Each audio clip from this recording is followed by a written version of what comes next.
Bonjour, chers élèves. Je suis encore revenu, toujours pour vous faciliter la compréhension de certaines notions, voilà, qui vous ont échappé au moment du cours. Cette fois-ci, je veux revenir un peu sur les mathématiques, mais de façon orale, hein.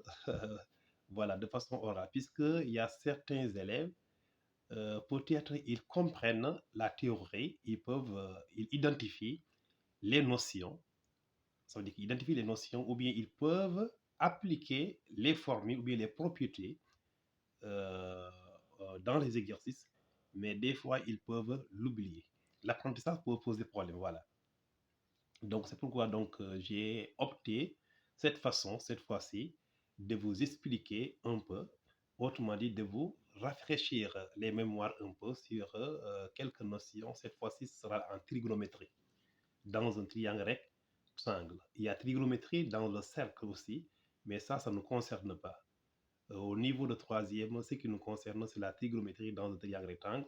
Donc, pour la classe de troisième, lorsque vous utilisez la trigonométrie, il faut s'assurer, si vous voulez utiliser la trigonométrie, il faut s'assurer que vous avez un triangle rectangle. Si vous n'avez pas un triangle rectangle dans l'exercice, ça montre qu'on ne peut pas l'utiliser. Et la trigonométrie, dans un triangle rectangle, utilise trois fonctions. Il y a trois fonctions dans la trigonométrie, dans un triangle rectangle. Il y a trois fonctions. Euh, il s'agit du cosinus, il s'agit du sinus et de la tangente. Donc il y a le cosinus, il y a le sinus et la tangente. Voilà les trois fonctions de la trigonométrie. Et ces fonctions trigonométriques nous permettent à calculer des longueurs, mais évidemment à calculer des mesures d'angle. Voilà l'importance pour la classe de troisième. Donc, je calcule le sinus, ou bien je calcule le cosinus, ou bien la tangente, si on me demande de calculer la longueur d'un côté d'un triangle rectangle, voilà, ou bien de calculer la mesure d'un angle. On peut l'utiliser là-bas. Mais il faut savoir aussi qu'on peut l'utiliser aussi dans la géométrie dans l'espace. Mais dans ce cas, toujours, il y aura un triangle rectangle qu'on va choisir dans le chapitre qu'on appelle géométrie dans l'espace. Puisque au niveau des cônes de révolution, le plus souvent, l'angle au sommet, on l'utilise le plus souvent à calculer la tangente ou bien le sinus pour calculer un rayon ou bien une génératrice. Des fois, on l'utilise là-bas, ça il faut le savoir.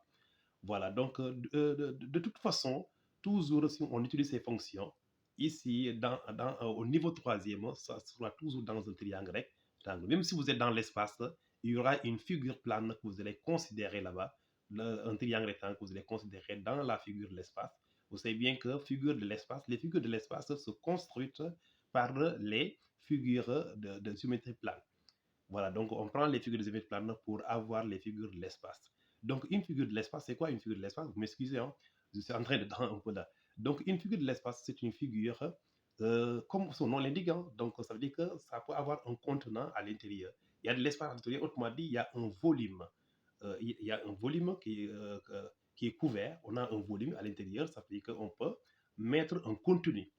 Voilà. Toute figure qu'on peut calculer un volume, c'est une figure de l'espace. Toute figure qu'on peut calculer un volume est une figure de l'espace. Maintenant, les figures maintenant qu'on ne peut pas calculer de volume ne sont pas des figures de l'espace, ce sont des figures de la géométrie plane. Donc, il y a la géométrie dans l'espace et la géométrie plane. Donc, vous savez bien que les élèves utilisent le plus souvent la géométrie dans l'espace depuis la classe de sixième, depuis l'école élémentaire même. Mais le plus souvent, c'est le nom qui ne vient pas. Des fois, nous, les professeurs, on ne communique pas vraiment très bien le nom de géométrie dans l'espace aux élèves. Le plus souvent, ils croient que c'est la classe de troisième que commence la géométrie dans l'espace. Mais non, la géométrie dans l'espace, c'est depuis l'élémentaire que vous utilisez la géométrie dans l'espace, puisque vous utilisez le cube là-bas, ou à l'école élémentaire, le parallépipède rectangle.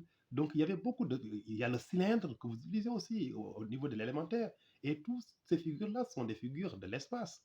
Voilà. Donc, pour revenir encore toujours avec la trigonométrie, je l'avais dit tantôt que la trigonométrie utilise trois fonctions. Vous avez le sinus, vous avez le cosinus et non le cos. Hein. Les élèves ont souvent l'habitude de dire cos. cos de alpha, cos de bêta, ou bien cos de x, ou bien cos de a. Non, c'est pas cos vraiment, encore une fois. Donc, c'est le cosinus. Il faut jamais parler de cos. Voilà. Donc, même le sinus, pas de dire le sin, ou bien tant de. Non. Donc, on fait l'abréviation, on le fait comme ça, mais il faut faire la lecture entière. C'est comme le symbole d'appartenance. Mais on dit appartient. Le symbole d'appartenance, on dit appartient. On ne met pas E ou bien quelque chose comme ça. Voilà. Donc, il faut lire de façon complète. Voilà. Voilà, pour revenir un peu, pour aider les élèves à retenir un peu, je vais revenir sur la définition de ces trois fonctions.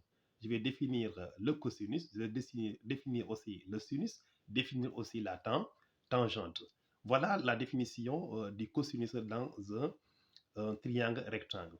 Voilà, donc ils ont dit comme ça. Donc, le cosinus dans un triangle rectangle est égal au rapport côté adjacent sur l'hypoténuse.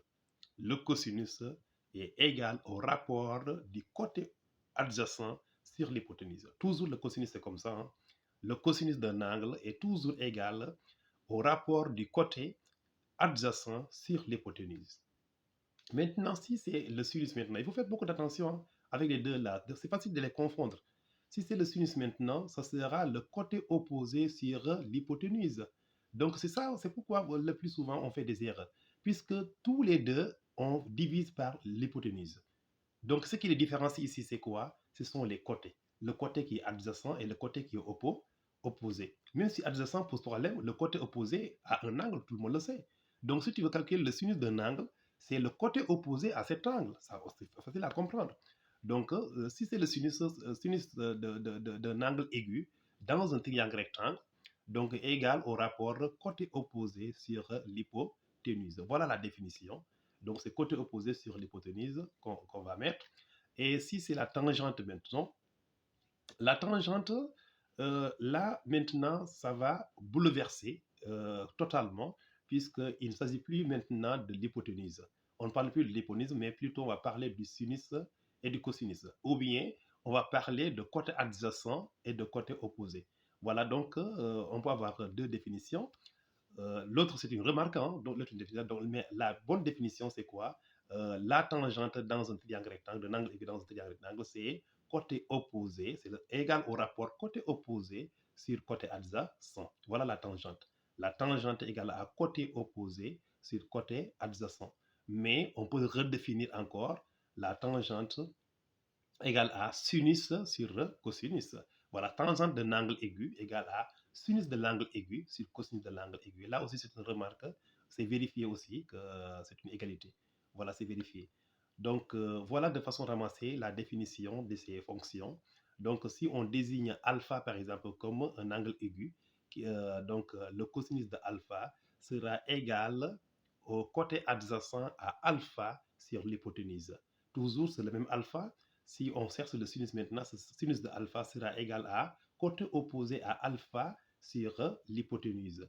Toujours avec le même angle aigu alpha, tangente de alpha sera égal à côté opposé à alpha sur côté adjacent à alpha. Et voilà, c'était ça.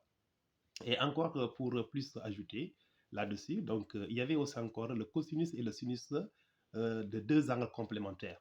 On sait bien que dans un triangle rectangle, toujours vous avez deux angles complémentaires, puisque vous avez l'angle droit qui mesure 90 degrés, donc forcément les deux autres angles, leur somme va faire 90 degrés, puisque la somme des angles, la somme des mesures des angles de triangle, c'est 180 degrés.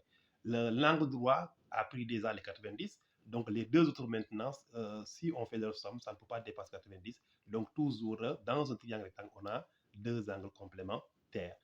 C'est ça qui nous a poussé à dire même, si dans un triangle, si deux angles d'un triangle sont complémentaires, ou bien si dans un triangle on a deux angles complémentaires, alors ce triangle est rectangle. Donc si le triangle est rectangle aussi, vous avez deux angles complémentaires.